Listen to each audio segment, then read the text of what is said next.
What is the number one thing couples fight about in the world? The biggest thing couples fight about? Even billionaire couples, guess what they fight about the most?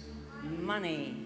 Since almost every couple is going to fight about money, how likely do you think it is that you heard your parents say things like, we can't find the money, I don't know where to get the money, I can't afford it, money doesn't grow on trees, you're wasting money, I don't want that, we can't afford that. We're not those kind of people. My little girl said to me one day, Mummy, you don't have to fight with Daddy about money, you just go to the bank and they give it to you.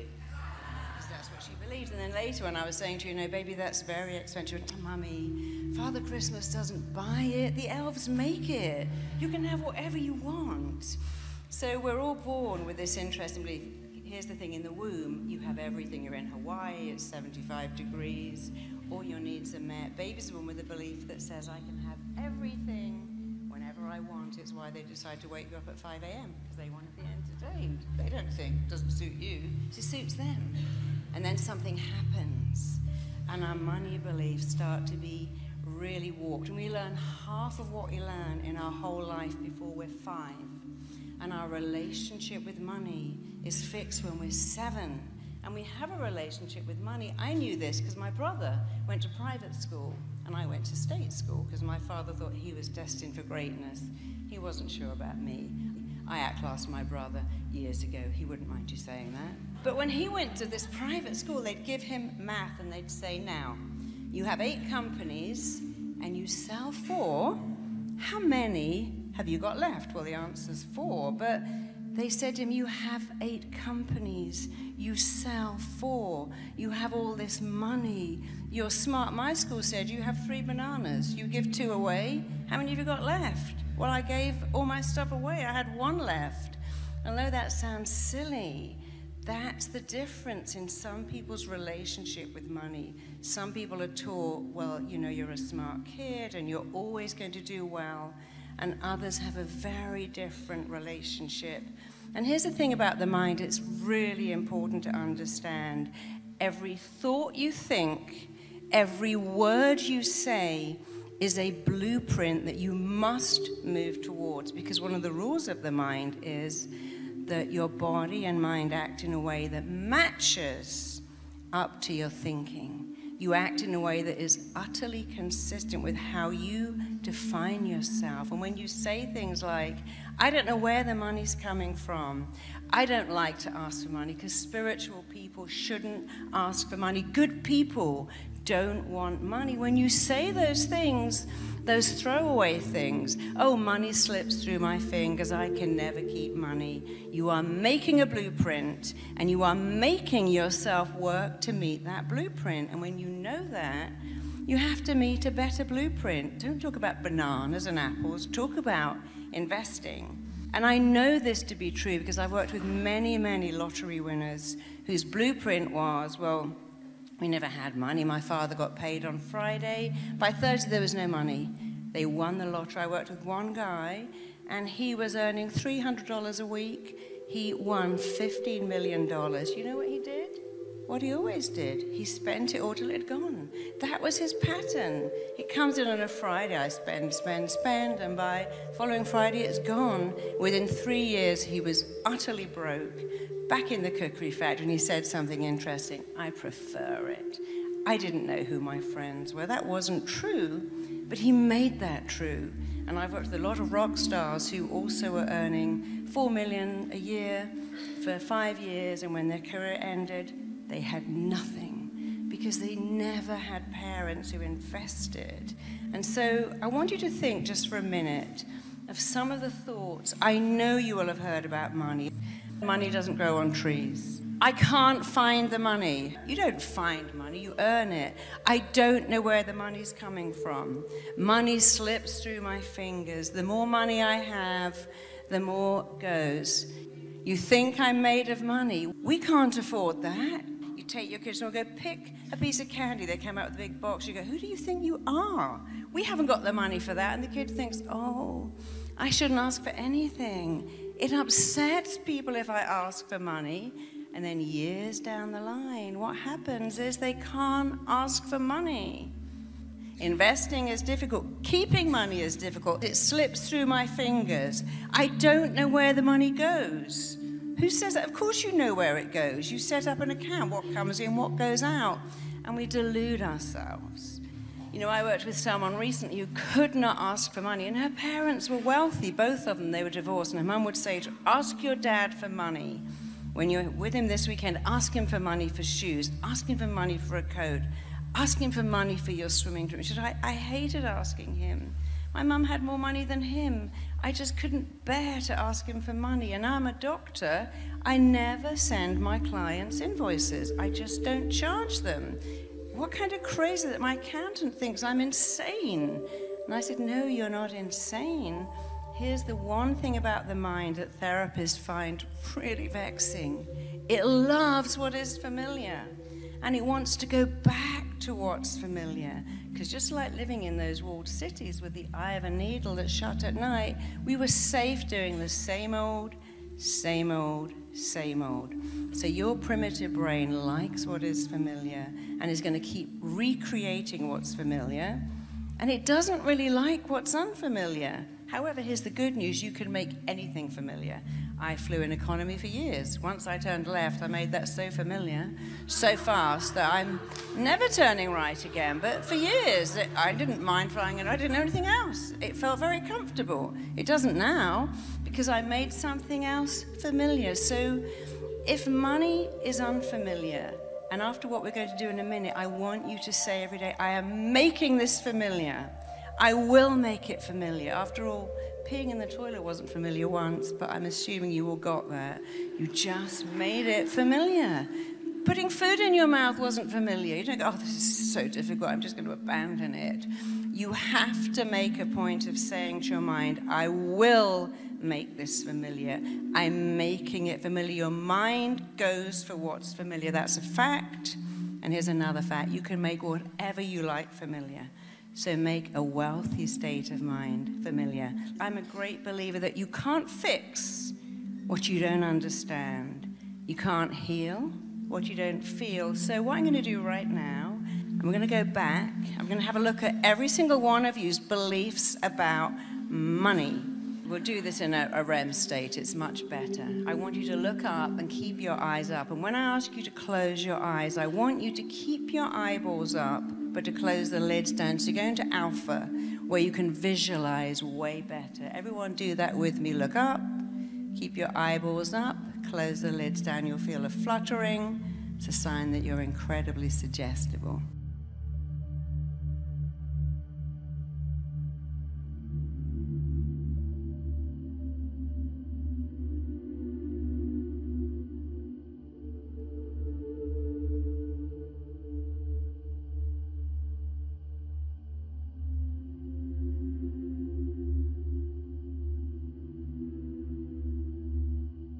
Make sure your phones are off. Make sure you're comfortable.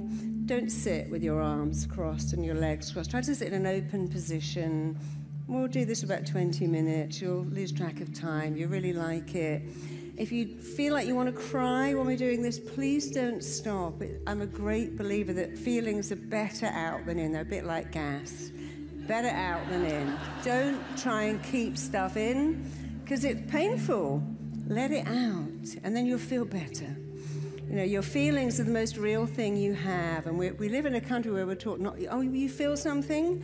Eat cake, watch Netflix, have a drink, have another drink, take some medication, go on eBay and buy stuff, anything but feel.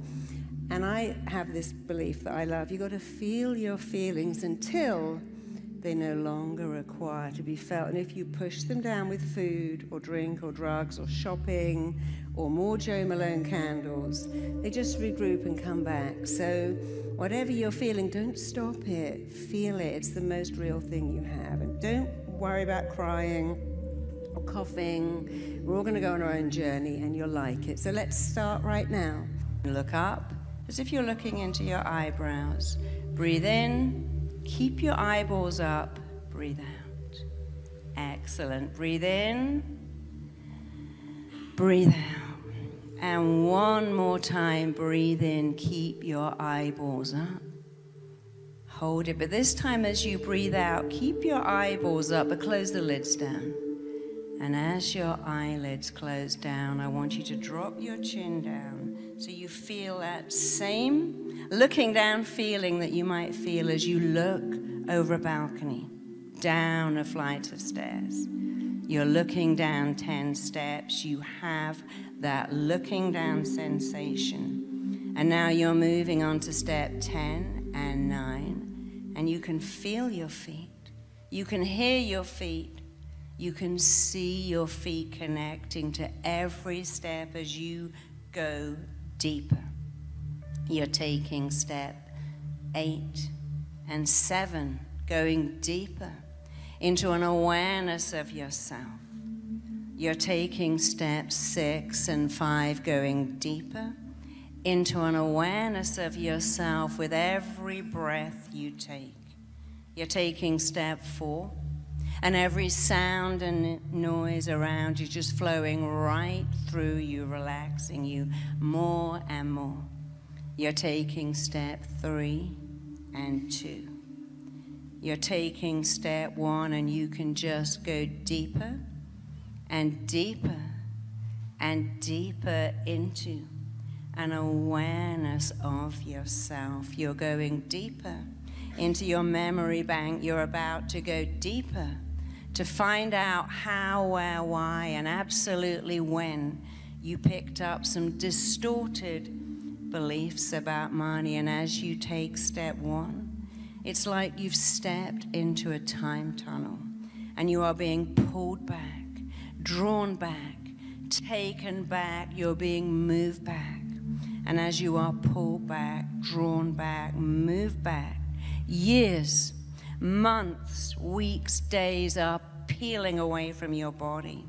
You are becoming younger, smaller, lighter, shorter. You're going back and back and back, even further back, all the way back. Your mind is taking you right back to a crucial, significant scene that is all to do with how, why, where, and when you picked up some fascinating beliefs about money. On the count of 5, you're going there right now. On the count of 4, you're becoming younger, smaller, lighter, shorter. On the count of 3, years, months, weeks, days are peeling away from your body as you go back further, further, further. On the count of 2 and 1, you are there, right there. Just go there, be there, stay there.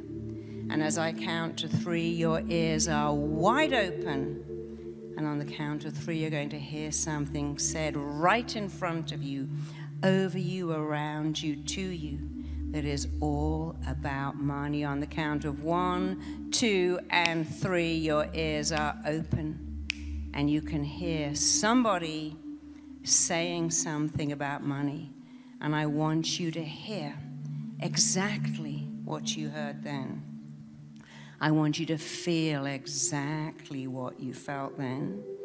And I want you to see what you saw then. What are you hearing?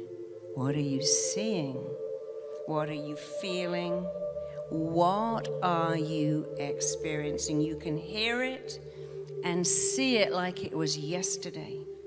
And first of all, you're hearing it and seeing it and experiencing it with the intellect of a child. You've been on the planet maybe 3, 4, 5, 6, 10 years. And so you have to make sense of it with a lifespan you've had, which is not a lot. So stay in that scene and just remember it, because we're going to go back and do this again and again so you can really put these things together again. On the count of 5, you are going back to another vivid, vital, crucial, absolutely significant scene that has shaped your money beliefs. You are becoming younger, smaller, lighter, shorter. Years, months, weeks, days are peeling away from your body. You are drifting right back, right now. Just be there. And again, as I click my fingers, I want you to hear what you heard then. See what you saw then. feel and experience what you felt then. On the count of 1, 2, 3, your ears are wide open. You can hear things that you heard as a little kid, as a small child, as an impressionable youngster that have had a deep, deep impact on you to this very day. Look at that scene. What are you hearing? What are people telling you, showing you, presenting to you about money? And let's do this one more time. Again, super fast. It doesn't take long. On the count of 5, 4, 3, 2, and 1, you are now going back to the most vivid, the most vital, the most crucial, the most significant scene of all that has deeply impacted, shaped, formed your relationship with money. You are becoming younger, smaller, lighter, shorter, drifting right back right now. Just be there. As I click my fingers, this scene in your mind. Are you inside, outside? Is it daytime or nighttime?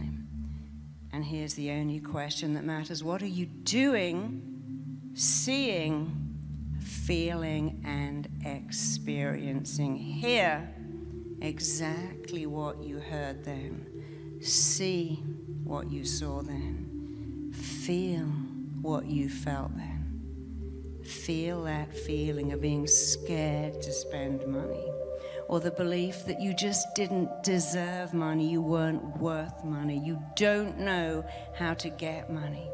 You're embarrassed because you haven't got enough. And some people are embarrassed because they've got too much.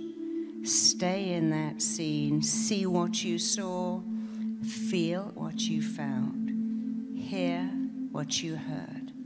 And I want you to take a minute, you just need a minute, and I want you to imagine you're looking at those 3 scenes all together now. You're looking at scene 1 and scene 2 and scene 3 like a detective, like a good detective. You are gathering information and going, oh, look at that. I never realized that was the thing. I wore second-hand clothes. I got free lunches. My mom spent more on my brother. I got hand-me-downs. Whatever it is, I want you to look at those scenes right now. This is really important. I want you to understand how those scenes affected you, how they influenced you, what they did to you, the impression they left you with. I want you to look over and around and right through those 3 scenes, because understanding is power. It's incredible power. I want you to understand now how those scenes affected you. What did they do to you? What did those scenes cost you? And now I want you to remember something really important. You formed your beliefs about money. You shaped and influenced your entire relationship with money when you've been on the planet for just a few years. And you didn't know then what you know now. And here's how to break this. I want you to say out loud, that is not me because.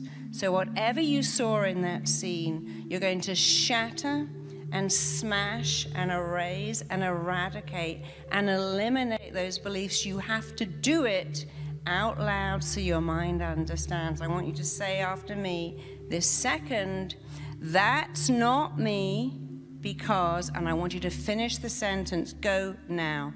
Justify it to me right now. That's not me because, finish that sentence.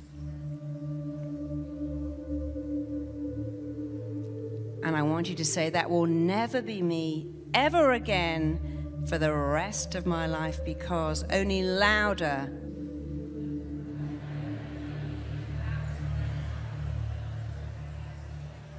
Good. Much better. And one more time. That's not me. And it will never be me because. This is good. Keep going, louder. Justify it to me. Go to the second scene. And I want you to say, that's not me because.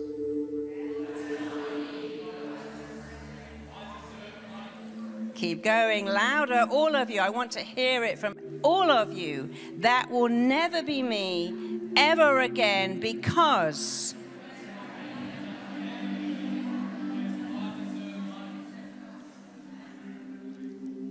And one more time, let's go to the third scene. I want you to imagine that you can be wealthy to the degree that you can justify it to me, to the audience, to yourself. If you can justify it to me in a loud, powerful voice that smashes out of the park the belief of that 3-year-old kid, then wealth and riches are right in front of you.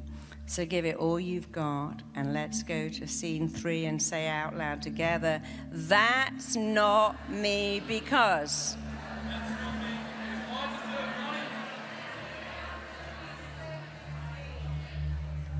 It's not me ever again. It will never be me.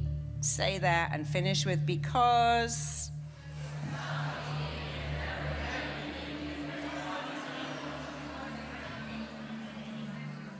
And one last time, that can never be me ever again because I'm not 3, because I'm not in that scene, because I don't live that life, because it's up to me.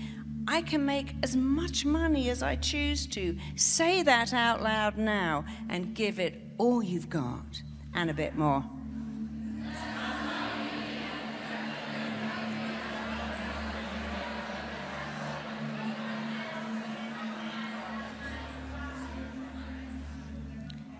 And as you go deeper, I want you to understand that understanding is power. Understanding is the most phenomenal power. And as you look over and around and right through that little kid, that sweet little kid who was forced to pick up other people's beliefs, you know that that isn't you. As you look over and around that small child, you know that that is not you. You understand a great truth. When you were that child, you had to believe what was going on. You learnt what you lived. That's a rule. We learn what we live. But here's another much better rule. You are a smart, beautiful, intelligent, accomplished, gifted adult. And as the gifted adult you are, will never again for the rest of your long life be necessary or relevant or even remotely appropriate or even interesting for you to think the thoughts you thought when you were a child or to believe what you believed when you were a child. Here is a truth. You make your beliefs and your beliefs make you. And today you are making these beliefs. You are abundant. You are wealthy. You are rich. You live an abundant life. You are deeply significant. You absolutely matter. You were put on the planet with a gift. You have something of immense value to offer the world. And because what you have to offer is of such immense value, you have the balance of giving and receiving. You give of yourself. You give of your gift. You recognize every day that you are deeply significant. You know that you have a unique gift, a unique talent, and you know how to monetize your talent. Every day you remind yourself of this truth. You have something of immense value to offer the world, and the world recognizes your value and rewards you. And you live in a state of abundance. You live in a state of wealth. You live in a state of richness. Every day you look in the mirror and you say, I am abundant. I am wealthy. I am rich. Money comes to me. Wealth comes to me. I attract wealth. I attract money. I attract riches. I attract abundance. It is all there. There is enough in the whole world for everybody. You having wealth does not take away from other people having wealth. In fact, the more wealth you make, the more you inspire people around you to attract money and abundance the way you attract it. So I want you to take a minute, just a minute, and I want you to see all the good that you do from having immense wealth. You have immense wealth. Go forward and see yourself with immense wealth, vast wealth, money. And I want you to see how much good you do, who else you benefit, what kind of role model you are, who you help, who you serve, who you assist. You are wealthy, you are abundant. You are rich. You live in a state of abundance. You live in a state of wealth. You live in a state of flow where money flows to you, flows out of you, flows back. It's like a constant cycle. You have something of value to offer. Money comes in, and you form a great relationship with money. It's like it's always been there. You respect it. You treat it with respect. So one more time, I want you to see the value that you give. And finally, I want you to remember, you remember for the rest of your life that every word you say is the blueprint you must move towards. And every time you say, as you say every day, I'm wealthy, I live in a state of wealth, I am rich, I am abundant, I am financially blessed. Every time you say that, there is the blueprint that you must move towards what you want wants you. What you are moving towards is moving towards you. And you are expanding your potential to money. And when the potential expands, it never, ever goes back again. You have no idea what your potential is, because as you get to it, it expands. And money is also an expander.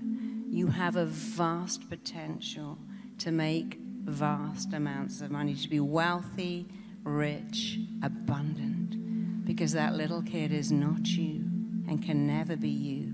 And here's what you are: gifted, talented, lovable, loved, unique, with something of immense value to offer the world that the world recognizes and rewards you for. And that is the truth about you. I only ever speak the truth. That's the truth about you. Remember it. Remember the blueprint. Remember you are wealthy, abundant, rich, fabulously wealthy, because you have something of value to offer, and you're prepared to give of yourself. And now you give and you receive, and you have balance and harmony. So when you're ready, just open up your eyes and just take a deep breath.